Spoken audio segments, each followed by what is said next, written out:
Welcome to All Things Retreat Podcast. I'm Holly Porter, your host and CEO of Retreat R&R. With over 25 years of experience in designing transformative retreats, I'm here to share insights and inspiration to help you create extraordinary experiences. Whether you're a pro or just starting out, you'll find valuable ideas here. Enjoy the ride. Let's dive in. Hello, everyone. Welcome to the show today. We're going to be having a little chat with Meaghan Ormsby. She is a Seattle area registered dietitian specializing in women's health, including chronic dieting, PCOS, and disordered eating. Her work spans private practice and entrepreneurship with a growing focus in wellness travel. After recognizing a gap in how nutrition was represented in travel experiences, she founded the Nutrition Travel Exchange to integrate evidence-based nutrition into resort retreat programming. Welcome to the show, Meaghan. Thanks for having me. I'm excited to be here. I think that's a huge issue when I hear people complain about when they travel and eating and how they just, what do they say? I'm going to get off the wagon. What is that saying where they're just like, I'm going to blow it, but when I get home, I'll get back on track. Right. A lot of times they'll say, I'm going to go on vacation. I can cheat and eat what I want, and then I'll be good when I get home. But I'm sure we'll get into it. The philosophy of the program that we run with bringing nutrition to wellness destinations is something that addresses that in a way you might not expect. Yeah, I love it. Well, let's talk about how Nutrition Travel Exchange helps resorts and retreats offer nutrition programming in the way that feels engaging and aligned with today's wellness travel rather than a restrictive or clinical way. Okay, great. And that addresses what I just mentioned, that if we're talking to a traveler who's thinking, it's vacation, I get to eat what I want. When I'm at home, I don't. A lot of times they'll say things like, I prepared to be in my swimsuit for the retreat or the vacation, and so I restricted before I came. Now I can be free and eat what I want, but I'll be good when I go home. And so the philosophy of intuitive eating and the anti-diet approach is a great thing to have present in these conversations, because we pull that restriction out of it and talk with guests about trying to give themselves permission to eat what their body needs all the time and just avoid that black and white thinking. So, because if we think there's deprivation on the horizon, like when I get home from this trip, I'm going to be good. And then everyone's definition of being good is different. I'm going to eat no carbs. I'm just going to eat protein. I'm going to do intermittent fasting, whatever they think being good is defined as. When we don't have permission to keep eating and we see that deprivation coming, it impacts us psychologically so much in the moment. And so we don't have a fair shot at, in that moment, and then in this case on a retreat or on vacation, we don't have a fair shot at eating intuitively and enjoying every aspect of the trip, because we're going to be in our head a bit more about the food. It'll be more salient than it ought to be. It'll be kind of a now or never situation. We're more likely to overeat, because why wouldn't we if we think that we're not going to have access to this deliciousness in the near future? So the activities and classes and all the different things that we bring to retreats and resorts has that philosophy infused into it, with the hopes that travelers will adopt some of that, some of those concepts and be more at peace with food and give themselves permission to eat what they want when they get home. And so we talk with them about using nutrition to inform eating, but not drive eating, which might be kind of surprising to hear from a registered dietitian. But when nutrition is front and center and the only thing driving eating usually falls apart. We need taste buds to approve what we're doing. We need to satisfy hunger and fullness versus follow calorie counting apps and things like that. Yeah. So when we can really get back to the basics of eating for hunger and fullness and giving ourselves permission to eat whatever we want with nutrition in mind, but not the shoulds. I'm hungry, I should eat carrots. When you go, I'm hungry, what do I really want? And is there a way nutrition can inform my eating, etc.? That's the philosophy that that exists in all of our programming. And then the types of activities vary quite a bit by the based on the type of venue or destination. If it's an all-inclusive that's family-friendly and they have no wellness branding, then we show up in a very different way there than we do at the retreat, the women's retreat that's focused on cancer recovery or more generally wellness. Yeah. It brings a thought up to me as a retreat leader because there's so many dietary restrictions people have nowadays. So say let's just do a scenario. Say you're doing a retreat for 12 women and Mhm. you're obviously asking them, or do they need gluten free? Are they vegan or are they vegetarian? Like, how do you plan a menu when there's all these different restrictions with people? Makes it Mhm. challenging. Well, thankfully, the partnerships we've had so far have had amazing chefs that are already very well versed in Yeah. all the different types of restrictions that exist. And so Right. we'll usually connect and meet prior to the retreat to discuss what the menus will be. Hmm. And it's just really more a collaboration for making it, as great as it can be versus like a lot of information sharing. Honestly, there's not always a lot of coaching needed with these chefs that are already very talented and know about allergies and intolerances and celiacs and all the things. And Yeah. so it actually isn't that hard because the way that we've worked so far, this is a fairly new program, 3 years old, but so far there's already been the infrastructure at the destination that was set up to accommodate all kinds of eaters. So it's been Yeah. really great. So are you explain how your services work for like a retreat leader that is doing something in the health and wellness space, or with, there's those retreats, of course, that people want to go and they just want to go pig out, right? Like there's those, but this Mhm. is for more health conscious, health and wellness people. Tell me about like what your organization does. I know you talked about 400, so I'll make sure you mention that. Like what does that look like if a retreat leader is listening going, I'm not sure exactly what she does. Right, got it. So what we do, called the Nutrition Travel. The program is the Nutrition Travel Exchange, and we have over 400 registered dietitians in the program. Registered dietitians, or registered dietitian nutritionists. That means that we all have the college education and training to be the nutrition expert. So we are all dietitians that are not only trained as in nutrition and nutritional science and all that stuff, but we're also trained in the guest experience. So what happens is when we partner with a resort or a retreat leader, I run the program, and so we do this communication where they let me know, when they're looking for a nutrition expert, what the retreat theme will be, what kind of activities they're looking for. Are they looking for more interactive, culinary type of things? Is it like I just got back from one where the theme was mindfulness? The whole theme was mindfulness. So we did mindful menu planning, mindful eating experiences, mindful one-on-one chats, mindful walk-in talks with the guest dietitian, etc. So we figure out what the needs are of the destination, and then I will set up or connect one of my licensed dietitians to be the person that goes and does the retreat. So if Yeah. it's not me, I mean, and I have a family. I'm not doing all these retreats by myself, and so it's somebody in our group, and they're all ready and ready to go and hit the ground running by the time the retreat begins, because I've figured out all the details with the retreat leader and then trained the dietitian so they know exactly what to expect and what materials to take and what to execute when they're there, and how to make the guest experience even better and meet the needs of the resort. And I will say, we don't, there are wellness retreats and then retreats that are not as wellness focused, and Yeah. we're here for all of it because we want to meet the needs of every guest, whether they are, everybody might has varying degrees of wellness curiosity, and some people might not identify as a wellness traveler, and we're here for them too, because I think wellness can show up in a way that is very warm and gentle and doesn't have to be like in your face. Like if you go on Yeah. this wellness retreat, better be ready to drink green smoothies every morning and talk about what you eat and count things and things like that.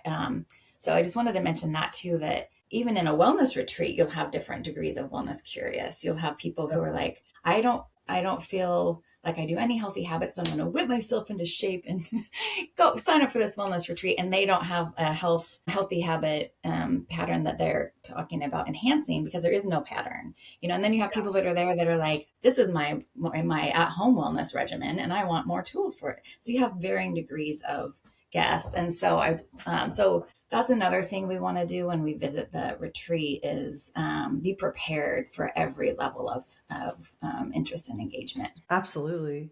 What's the average size retreat that you usually participate in? A lot of times it's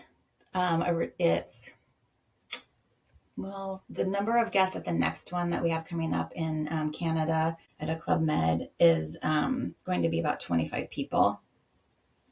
Okay. The one I was just at in St. Lucia, it was a wellness destination, and so it Yeah. was open up to all the guests. And I think there are about 300 rooms there, and so it was rotating. It wasn't the that traditional type of retreat where there's a start and an end point, and these Right. 12 people are doing it the whole time. And I've been at retreats where it's 4 people, so it really varies, but that's great, right? I mean, you get intimate Totally. scenarios with 4 people, and you get big Yeah. wellness destinations that want to host a nutrition expert and have it available to guests that want to opt in. I really like that model, because then they have the menu of what they want Yeah. to opt into. I'm going to get a massage, I'm going to go to Pilates, a sound bath, and meet one-on-one with the nutrition Yes, expert. I like that idea too. That's a great way to do it at a retreat for sure. Especially international ones. They're a little longer, tend to be 7 to 10 days usually. So, for you personally, what was that defining moment that made you realize this is the population that I want to serve? Like, what was that for you? I can thank you for asking that. I love that question, because it was so I've been in private practice as a registered dietitian, seeing clients one-on-one for over 20 years. And I started looking at wellness travel a few years ago, and just kind of browsing through it and looking at what different destinations and retreats and programs Yeah. offered. And I went into it thinking, oh, this will be fun to see what, surely there will be nutrition experts at these. I wonder what they're doing. Yeah. And I looked and I looked, and the percentage of destinations that had a nutrition component was so low. I was shocked. Yeah. I'm still shocked. Because wellness to me, and also if you surveyed the next 20 people you walked by on the sidewalk and said, what is wellness? What components go into wellness or well-being? They would say fitness, Yeah. sleep, stress management, they'd probably say something Nutrition besides might that. show up. Yeah, and nutrition Yeah. and eating. Yeah, it would show up. So when I saw this discrepancy between how the industry defined wellness and how I think most consumers define wellness, I felt like, well, something needs to be done. There's this Yeah. gap, there's a big gap. And then I thought, and it needs to be filled by qualified practitioners so Yeah. that guests are getting the most sound, valid information. And oh, this needs to be done in a way that matches exactly the vibe of the resort or the retreat or Right. whatever. So this is not your typical. A lot of dietitians that I meet and interview to be a new member in my program, they'll say, so what kind of classes are we teaching, and is it like a conference room? Right. And I'm like, no, no, no, no, no. So Yeah. let's recalibrate your concept of how this works. Yeah. We are bringing the sound nutrition information and support, but it's on a beach or in the mountains, and this is how it looks. Just Out of it's the different. norm. So anyway, that was the defining moment where I saw this. I was just getting into the wellness travel space online, just kind of perusing, looking around, probably because I live in Seattle, and every winter, everyone here fantasizes about vacationing and Right. moving to somewhere tropical. So I Somewhere probably else. was doing that. St. Lucia's Probably- is a great place for you to have yes. gone at this time of year. Yes. Yes. I was probably doing that. And then when I came into the wellness travel thing, I was like, and I kept just going, like, where's the nutrition? Where's the nutrition? Where's the nutrition? And then, Yeah. well, let's see if I can create this, because I feel like this is a gap that needs filled. And so that was the moment. Yeah. Okay. What do you think that retreat organizers often get wrong when it comes to food and wellness programs? Good question. Well, marketing it. I mean, if it's not being marketed, Yeah. that's a huge thing. For guests that show up not ready or understanding that there will be a nutrition expert. But in terms of, I think you're talking more like content. Yeah, I mean that just like when they're planning things and they're planning the food, Mm-hmm. it just seems like retreat leaders want to please, obviously, and they should want to Yeah. please. Like you're there to serve your guests and do what's best for them. So I think you're right. I like that you say the marketing piece of it because when you're promoting an event and you're making those promises up front of what they're going to get out of it, I think that's where your messaging could become very clear that you're not eating a bunch of junk food. Especially Mm-hmm. if they're going to go as far as bringing in a dietitian, making it part of a health and wellness. Because I couldn't see like somebody doing a big event where they're drinking every night and bringing in a dietitian in trying to do health and wellness. Like those don't mix to me. Not Mm-hmm. judging anybody for that, just saying it's a different kind of a retreat. You know what I mean? And I see Right. the health and wellness, a lot of retreats are in the health and wellness space because they're transformational of some sort, right? And we want to do Mm-hmm. things differently and we want to have some R&R and relax and figure out ways to learn and do things. So I think it's just, yeah, I think the marketing, that was a key word. I feel like that's really where it starts and how we're our messaging. And I hear that a lot when I hear retreat leaders not being able to fill their retreats. It Mm-hmm. seems to go back to the messaging. Like what are they always want to know what's in it for me. Like what am I going to Mm-hmm. walk away with? It's not about how am I going to, have fun at your retreat. It's like what are my results? What am I going to get out of this when I leave? And so things tangible, that you can give them. And so I Right. think by teaching them, bringing you guys in, it's going to definitely have them leave with more skills for sure. Right. I agree. One other thing that might be, I might say to that with something that could be improved in certain situations is the cohesiveness or the communication and collaboration between the experts that are coming to the retreat. And so if there's an a la carte type of pulling in practitioners, okay, we have this nutrition expert, we have this yoga instructor, we have this sound bath leader, this masseuse, this reflexologist, etc. Whoever Yeah. you're pulling Yeah. into your group, to have shared planning. I think in Yeah. some places that's obvious. That's what they do. They won't even Yeah. think of doing something different. But in some places, all those experts are showing up separately, Yeah. and it doesn't make for a smooth, where a smooth experience for the guest, or it's smooth enough, but it could be smoother. So, for example, if I'm able to connect with the fitness person or the yoga person prior to the retreat, we'll talk about co-leading, a shared theme about body connectedness Hmm. and the mindful eating experience being folded into the yoga experience, or Yeah. the the Yeah. paddleboard yoga we're going to bring a floating tray of the fresh pineapple and do the wellness mindful eating. That's coordinated with the retreat leader as well. But if Yeah. we can coordinate and share, and at least meet, prior to, then there's more of a fluid um, experience for the guest. But I don't know the words I'm looking for. I think the guest is just held better by a team that knows each other and Yeah, has I agree. collaborated. And let's talk about trends for a minute because I do a trend report on my newsletter for the association every week. Well, we've only done two newsletters. We just started it, but I do trend reports because I really like keeping up with the new things. So for you, what would you think are some emerging wellness travel trends that you're seeing? Ooh, wellness travel trends that are marketed, or wellness travel trends that I think the consumer is really thinking about, are kind of two different things. So I'd love to get your thoughts Yeah. on this. Because Yeah. as an example, I feel like longevity is a theme that's really marketed a lot as a Mhm. wellness travel concept. Yeah. And I think there's definitely validity in that, Mhm. and value in the concept of longevity. It's also one of those places where like nutrition is missing. Nutrition Yeah. is related a ton to longevity. And so when other things, even flooring is, part of a selling point at a destination as it relates to longevity, but there isn't there aren't these other pictures or pieces. I feel a little, of course I'm biased, I'm the nutrition expert, but I think that when it comes to the consumer's perspective of what they want to get out of wellness travel, it's the things that they're thinking about at home, like Yeah. topics like inflammation and gut health and how to incorporate practical tools for menu planning into their day that include these trends like inflammation and gut health. Does that?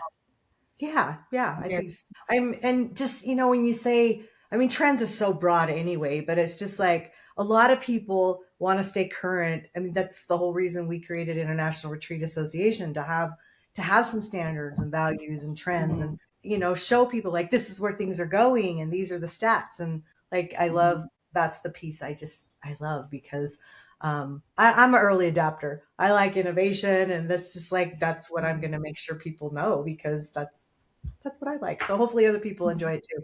But okay, are you ready for some rapid fire? yes, bring it. Okay.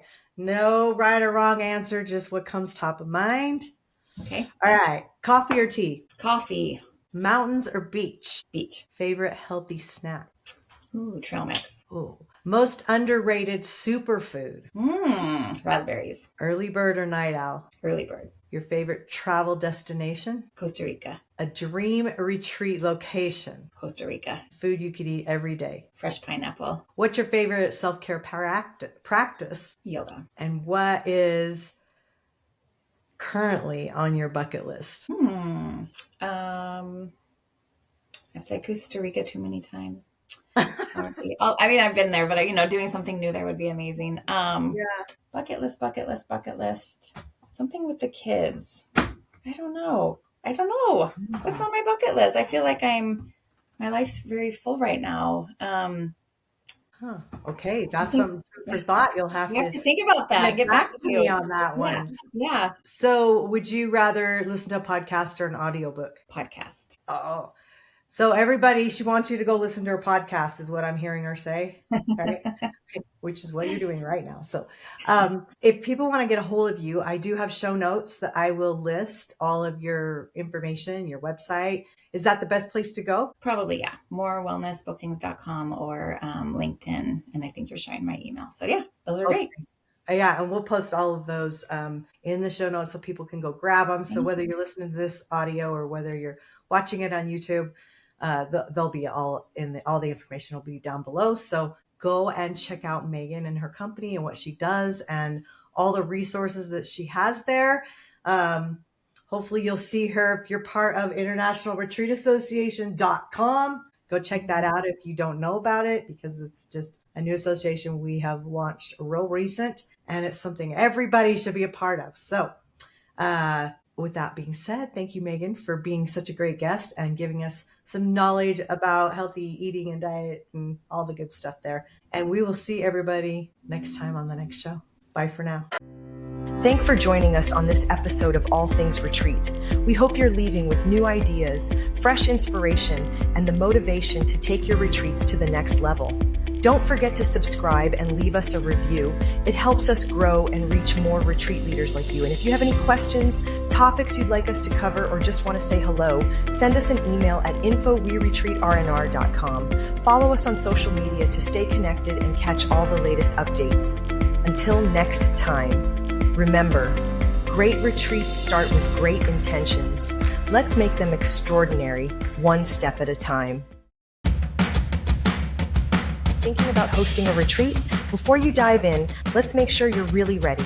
Grab your free Are You Retreat Ready checklist and find out if you've got everything in place from your purpose and pricing to your audience and agenda. Don't guess. Get clear. This quick checklist will show you exactly where you stand and what you need to make your retreat a success. Click the link below in the show notes to grab your gift and take the first step toward hosting with confidence.